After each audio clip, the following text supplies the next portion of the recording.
Freedom,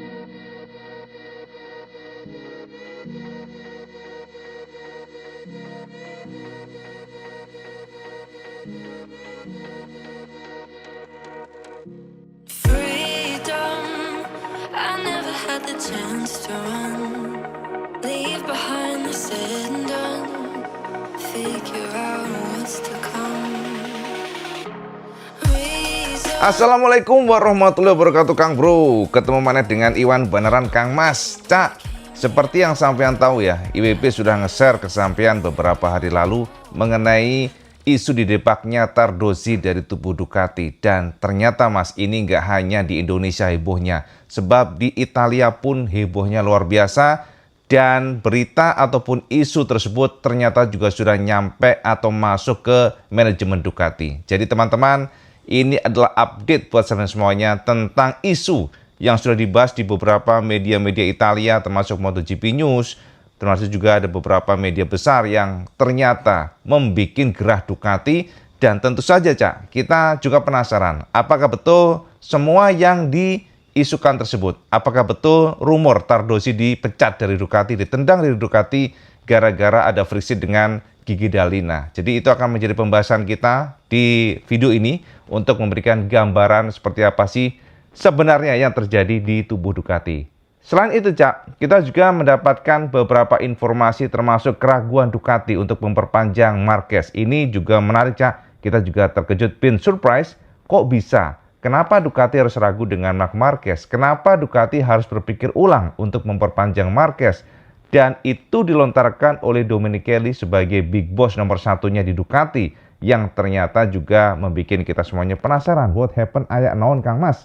Kenapa harus mempertimbangkan yang sangat sulit, dan juga kenapa harus berpikir keras? Mengingat teman-teman sendiri kan bagaimana kombinasi Marquez dan Ducati ini adalah sebuah senjata yang sulit ditaklukkan, yang sulit ditekuk oleh lawannya. Tapi ternyata masih ada keraguan teman-teman semuanya. Nah, ada juga Cak pernyataan dari Toprak Razgatlioglu yang ternyata memiliki mimpi, atau ibaratnya Cak, dia siap menantang Marc Marquez, tapi nggak tahun depan Cak. Sebab tahun depan dia percaya ya, Toprak percaya bahwa dia harus belajar dulu, harus menggali dulu seperti apa kelebihan dari ban Michelin yang berbeda banget dibandingkan dengan Pirelli. Dan sama tahu sendiri kemarin kan Toprak memberikan pernyataan ke kita semuanya, ternyata secara feeling ban Michelin itu berbeda total dari Pirelli yang selama ini dia gunakan di World Superbike. Jadi kata Toprak, nah ini kita akan bahas ya, kata Toprak dia siap menantang Marc Marquez di tahun tersebut. Dan ada juga beberapa informasi yang menarik yang tentu saja saya harus pantau dari awal hingga akhir. Jangan di skip Mas, karena kalau di skip sampai takutnya malah nanti nggak mendapatkan intisari dari video ini. Nah teman-teman semuanya, ternyata Cak, seperti yang sudah BB post video sebelumnya, upload video sebelumnya tentang isu yang sangat hot di mana Tardozzi diisukan akan dipecat atau ditendang oleh Ducati. Ada satu hal kemarin yang menjadi catatan penting, kenapa Tardozzi sampai ditendang atau dipecat dari Ducati, gara-gara adalah friksi atau gesekan dengan Gigi D'Alina. Dan Gigi D'Alina adalah orang yang pastinya dipertahankan total. Dan apapun yang dikatakan oleh Gigi pasti didengarkan oleh Ducati, dan itulah yang menjadi pokok permasalahan, yang menjadi biang kenapa Tardozzi sangat berpotensi ditendang dari Ducati di tahun 2027. Kenapa? Ternyata Cak, isu kemarin memberikan konfirmasi yang sudah lebih besar kemarin kan, bahwa sepertinya Tardozzi ditendang atau dipecat dari Ducati gara-gara bagaimana dia membela atau seakan-akan memang menyalahkan tim teknis yang tidak mampu menyiapkan motor yang proper bagi Pecco. Itu kata Tardozzi kemarin Cak. Jadi Tardozzi memberikan pernyataan ke media bahwa tim teknis lambat atau kurang merespon apa yang dirasakan atau kesulitan dari Pecco. Dan itu membuat Gigi D'Alina konon marah besar, konon sangat kecewa dan tersinggung. Dan itulah yang mendasari kenapa akhirnya terjadi gesekan pada Tardozzi, dengan kondisi di mana Tardozzi berpotensi keluar atau ditendang dari Ducati di tahun 2027. Itu isu kemarin Cak. Nah apakah, nah ini nih Cak yang penting Cak, apakah isu tersebut betul adanya? Teman-teman, ternyata isu tersebut finally masuk ke manajemen Ducati. Akhirnya dibaca oleh Ducati dan akhirnya pula membuat Gigi D'Alina dan juga Tardozzi cukup unik ya. Mereka memposting di Instagram Ducati Official ya. Mereka seperti kayak berantem ya, teman-teman semuanya. Di sini gambarnya. Setelah itu mereka tertawa dengan quote, apakah kita akan berpisah? Nah, teman-teman, ternyata Kang Mas, pernyataan resmi dilontarkan Tardozi yang merasa ketawa Cak dengan isu tersebut. Itu kata Tardozi nih Cak ya, we are laughing katanya. Jadi kita tertawa dengan isu tersebut karena selama ini dia merasa bahwa hubungan dia dengan Ducati, dengan Gigi Dalina pun baik-baik saja. Nah, ini pernyataannya Cak ya. Ibu sudah siapkan buat sampean bagaimana pernyataan lengkap dari siapa namanya, Tardozi, yang juga cukup terkejut sebenarnya dengan isu tersebut, mengingat dia merasa semuanya baik-baik saja. Dan ini sudah Bibi kumpulkan datanya Mas, pernyataan Tardozi setelah mereka mengupload atau memposting di Instagram mereka seperti kayak berantem ya, simulasi ya, kayak ngeledek lah Kang Mas ya. Ini adalah pernyataan yang bisa Bibi share ke semuanya tentang, nah ini kemarin kan Tardozi menghadiri acara Championi Investa, dan dari sanalah akhirnya terlontar pernyataan resminya setelah ditanya oleh media resmi pula ya.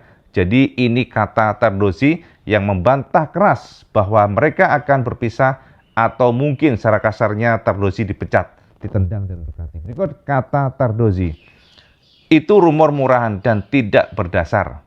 Saya tahu bagaimana hubunganku dengan Gigi Dalina, Mauro Gracili dan juga Claudio Domenicali. Kami justru tertawa saat membaca berita itu. Aku ulangi, tidak ada masalah apapun dalam internal kami. Hubunganku dengan Ducati tetap solid hingga sekarang dan tidak ada rencana aku akan keluar dari Ducati. Yes, itu Cak, jawaban resmi dari Tardozi yang membantah keras Kang Mas.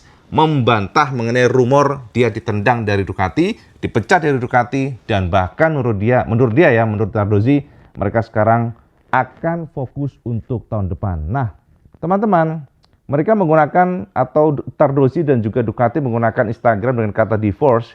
Nah, divorce or discover ditemukan di sini. Dan ternyata Kang Mas, bisa kita pastikan bahwa duet untuk mempertahankan Gigi Dalina dan Tardozi itu tetap berlanjut Mas. Tidak ada yang namanya cerai-ceraian, nggak ada yang namanya pemecatan, tidak ada Cak. Jadi kita juga nggak tahu dari mana asalnya isu tersebut. Tapi yang jelas ini isu sudah betul-betul ya masif Cak. Makanya IWB upload ini ke sampean semuanya biar tahu perkembangan di MotoGP. Jadi isu tersebut keluar di media-media Italia dan itulah yang membuat akhirnya Tardozi bisa menjawab dengan lugas ya. Jadi fix di video ini IWB katakan tentang kemarin isu bahwa Tardozi dipecat dari Ducati itu tidak benar. Pernyataan resmi dari Tardozi memberikan klarifikasi yang jelas ke kita semuanya ya. Justru sekarang Cak, informasi dari Tardozi, mereka akan fokus pada 2 poin. Yang pertama adalah mempertahankan duet maut antara Pecco dan juga Marquez.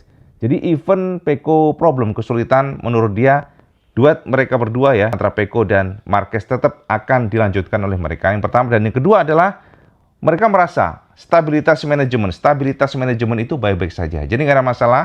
Jadi itu penekanan dari Tardozi ya, teman-teman. Jadi sama cari di sini jawaban Tardozi yang jelas ke kita semuanya. Nah, yang kedua Cak, ini juga IWB cukup surprise ya. Yang kedua adalah tentang keraguan Ducati memperpanjang Marc Marquez. Karena teman-teman harus tahu, Marquez ternyata juga memberikan informasi ke khalayak semuanya bahwa memang Cak, dia akan memilih atau prefer kepada Ducati. Itu kata Marquez. Sekali lagi, Marc memberikan penekanan bagaimana masa depannya, bagaimana dengan 2027, mengingat itu adalah momen di mana para pembalap sudah habis untuk kontrak di tim-timnya dan semua rata-rata memang habisnya 2026 terakhir, akhir maksudnya ya. Dan itulah kenapa sempat keluar spekulasi yang sangat kuat bahwa Ducati akan mengeluarkan uang 15 juta euro per tahun untuk mengikat Marquez. Itu rumornya. Artinya dia membayar, atau Ducati membayar 294 miliar Mas per tahun. Ini gila Mas. Sementara Honda rumornya juga menyiapkan dana besar untuk mencoba menarik kembali Marquez. Tapi dengan catatan, dan Honda pun juga sangat paham ya, bahwa Marquez secara nggak langsung memang memberikan syarat Honda harus kompetitif kalau ingin menarik Marquez. Akan tetapi jika nantinya Honda tidak mampu membuat motor kompetitif, ya mereka realistis. Dan tentu saja kalau motor Honda kompetitif, maka besar kemungkinan Marquez ditarik oleh Honda terbuka dengan tentunya ya Tentunya dengan iming-iming motor performa bagus dan kemudian juga gaji. Nah, itulah kenapa Cak ada dua kubu yang sekarang ini tertarik sama Marquez di tahun 2027, namun dengan catatan, sekali lagi dengan catatan bahwa Honda harus bagus. Nah, kembali kepada Ducati Cak. Siapa menyangka dengan kondisi isu yang sudah membahana kemana-mana tentang 15 juta euro, tentang 294 miliar per tahun, dan ternyata Cak Marquez masih memberikan ruang kepada tim lainnya untuk masuk. Dia memberikan ruang 20% kepada tim lain untuk masuk. Artinya ada potensi. Not 100% dia ingin ke Ducati, tapi Ducati porsinya adalah 80%. Itu kata Marquez ya. 80% dia ingin ke Ducati, tapi 20% possibility apapun terjadi. Masa depan, who knows futures, kata Marquez. Jadi siapa yang bisa paham di masa depan? Kalau memang Honda bagus next year, bisa saja nanti komposisi persentase berubah. Tapi saat ini Marquez mengatakan ke kita semuanya, bahwa 80% dia ingin tetap bersama Ducati dan 20% adalah possibility apapun bisa terjadi. Itu kata Marquez. Nah, teman-teman, ternyata menyambung dari sana, Cak. Kita mendapatkan konfirmasi dari Big Boss Ducati ya. Jadi si Domenicali, teman-teman. Jadi Domenicali secara tegas memberikan pernyataan ke media bahwa kolaborasi Ducati dan Marquez adalah dream bagi Ducati. Karena dia merasa bahwa dengan musim 2025 semuanya bisa jelas dikatakan bahwa kolaborasi mereka adalah kolaborasi yang luar biasa.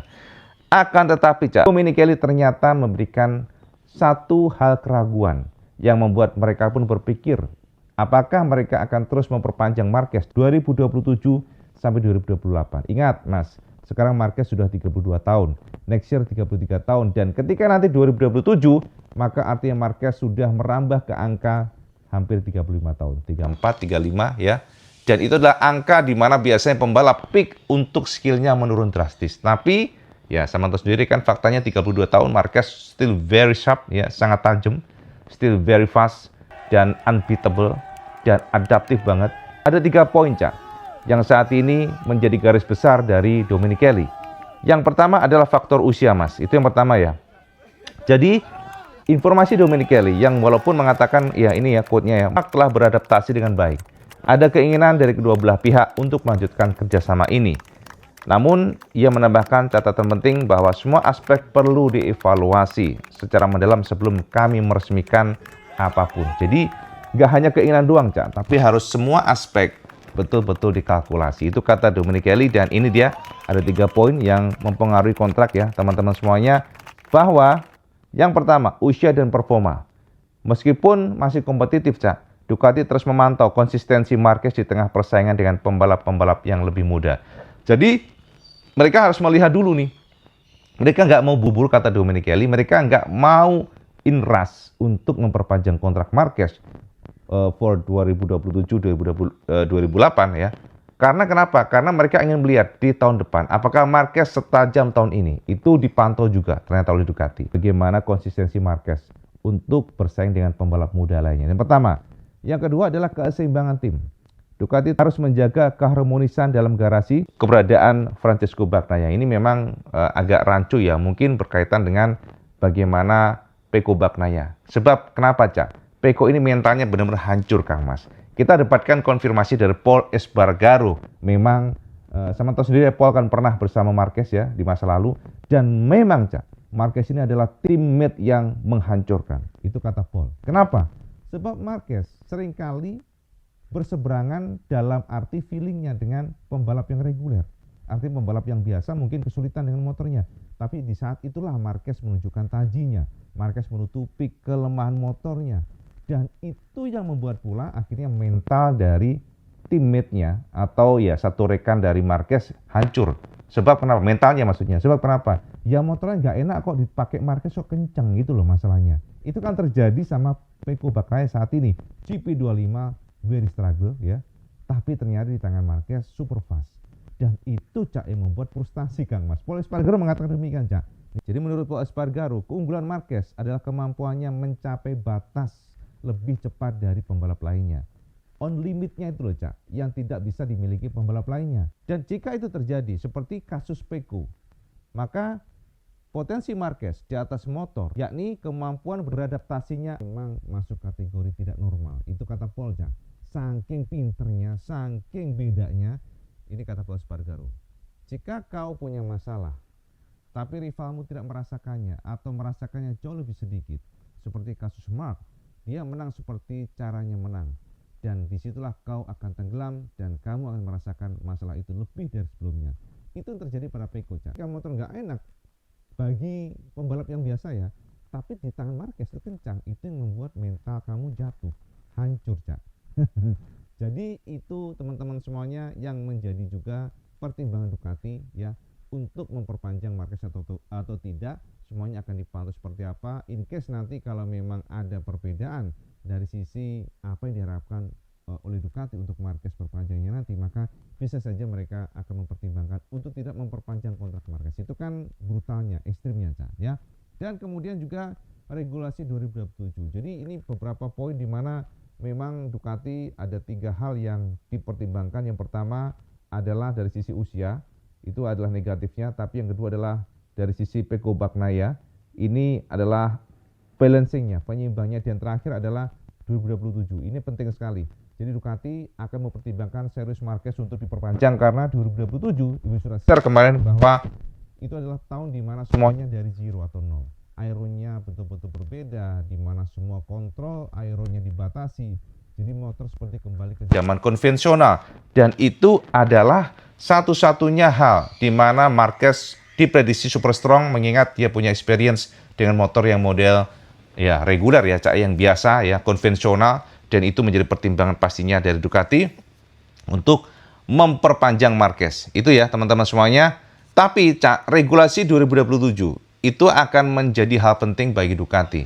Menjelang perubahan regulasi teknis besar-besaran pada tahun 2027, Ducati perlu merencanakan komposisi pembalap jangka panjang yang paling menguntungkan secara teknis dan juga komersial. Itu ya teman-teman semuanya. Artinya apa? Artinya apakah worth it bagi Ducati memperpanjang Marquez dengan gaji yang luar biasa besar ya, 15 juta euro, jika seandainya nanti menua. Itu akan menjadi pertimbangan khusus bagi Ducati. Sebab dengan uang tersebut, Cak, Ducati bisa menggait pembalap muda jauh lebih murah dari itu. Ya, teman-teman, itu ya. Jadi keraguan Ducati yang bisa kita dapatkan dari Domenicali ya, Claudio Domenicali sebagai CEO atau bos dari Ducati, dan ternyata itu masuk dalam radar Marquez juga. Makanya Marquez memberikan ruang 20%, dan Marquez tentunya secara feeling dia happy dengan motornya, secara environment, vibe-nya, circle-nya memang dia suka ya. Dan ternyata juga walaupun demikian bisnis is bisnis, kita akan pantau seperti apa nantinya. Kalau Ducati nggak mau sama Marquez ya masih banyak yang mau, Cak, tentunya. Kita harus tahu bahwa tahun depan akan ada sirkuit baru di Brasilia, Autodromo Ayrton Senna. Ini adalah sebuah sirkuit yang panjangnya 3,8 km. Dan sama harus tahu juga, sementara ini homologasi terus berjalan, dan sebenarnya seharusnya ya akhir tahun ini sudah ada ketok palu untuk jalan atau enggak. Tapi ternyata Kang Mas, sirkuit baru ini masih ada beberapa kekurangan yang harus direvisi. Run off-nya oke ya, track-nya oke. Artinya memang secara lebar track-nya, run off-nya itu sudah safety, sudah oke banget. Akan tetapi ada beberapa yang perlu direvisi. FIM meminta seluruh pintu box pembalap diperlebar dan area lantai pedok disesuaikan kembali agar logistik tim-tim besar bisa masuk dengan leluasa. Itu ya yang pertama. Yang kedua adalah dari medical center, Cak, di mana tim medis meminta adanya rombakan struktur tambahan untuk memenuhi standar rumah sakit darurat MotoGP. Artinya di sana memang rumah sakit standar MotoGP masih belum tersedia untuk yang terdekatnya, jadi mereka pengen improve ya untuk hal itu, dan itu menjadi catatan untuk Ayrton Senna Autodromo ya teman-teman semuanya. Dan informasinya diberikan waktu hingga bulan Maret, nanti bulan Maret baru akan ada gladi resik tentunya, sebab itu adalah kunci di mana pembalap bisa aman di sirkuit tersebut. Dan yang terakhir Kang Mas, good news buat sampean yang mungkin fansnya Toprak Razgatlioglu, karena kita dapatkan konfirmasi bahwa Toprak memiliki dream atau mimpi untuk menantang Marc Marquez. Jadi nggak hanya Fabio, Cak. Toprak Razgatlioglu sudah memberikan konfirmasi ke media semuanya. Satu, Cak, keinginan dia adalah bertarung melawan Marc Marquez. Jadi nggak hanya Fabio, kalau melawan Fabio oke lah, satu tim. Tapi mimpi dia adalah bertarung melawan Marquez. Jadi ini adalah sebuah dream. Berikut kata Toprak yang kita terjemahkan dari MotoGP. Fabio adalah teman baikku, tapi aku punya mimpi untuk mengalahkannya di atas motor MotoGP. Kami sering berlatih bersama dan aku ingin melihat apakah yang bisa aku lakukan melawannya di kejuaraan yang sama. Itu kata Toprak tentang Fabio. Akan tetapi tentang Marquez, dia memiliki satu poin penting, yakni berikut kata Toprak. Berdua dengan Marc Marquez adalah impian setiap pembalap. Pada 2027, dengan motor baru, semua orang akan mulai dari nol. Aku ingin berada di sana, bertarung dengannya untuk memperebutkan posisi depan. Saat ini pengetesan memang belum menunjukkan hasil positif, karena kemarin aku hanya memiliki satu motor. Oleh karena itu, pengetesan di Malaysia nanti sangat krusial, dan aku ingin verifikasi semuanya pada next testing. Kita tunggu saja apakah aku bisa improve dibandingkan dengan sebelumnya. Yes, itu pernyataan singkat dari Toprak Razgat Leogluca. Tapi kita juga happy ya kalau dia sampai mengatakan ingin menantang Marquez. Artinya memang ada keinginan kuat bagi dia untuk mencoba fight di posisi terdepan. Itu adalah sebuah confidence yang perlu kita apresiasi. Tapi kita berharap Yamaha bisa memberikan senjata yang kuat. Jangan sampai ya, kita tahu ya teman-teman semuanya, Fabio kurang bagus gimana mas. Tapi karena memang Yamaha problem, Yamaha masih suffering, masih kesulitan. Dan mereka ingat Cak, ini adalah new engine. Engine baru itu tentu nggak mudah untuk mengklopkan antara SAS, elektronik, semuanya. Jadi semua konstruksi itu harus betul-betul balance. Semuanya harus synchronize. Itu adalah challenge atau tantangan bagi Yamaha, dan juga kita tahu sendiri bahwa mesin V4 Yamaha masih belum mumpuni, top speednya rendah sekali, powernya kurang ya, jadi less power kata informasi yang kita dapatkan. Jadi semoga saja next year 2026 adalah momen di mana Yamaha bangkit, Yamaha memberikan atau meracik motor yang kuat, dan itu bisa menjadi senjata bagi Toprak untuk mencoba bertarung melawan Fabio, plus pastinya itu hal yang biasa, tapi bertarung melawan Marquez adalah yang luar biasa. Itu aja Cak update kebenaran. Silahkan komen di bawah, kira-kira sampean kalau menjadi Marquez ketika Ducati ngomong begitu, apakah akan tetap bertahan di Ducati atau mungkin Marquez coba melirik tim lainnya? Sampean komen di bawah, dan seperti biasa kalau suka video ini sama like, share, dan subscribe. Ojo lali Kang Mas sama sholat 5 waktu karena itu yang paling penting. Assalamualaikum warahmatullahi wabarakatuh. Selamat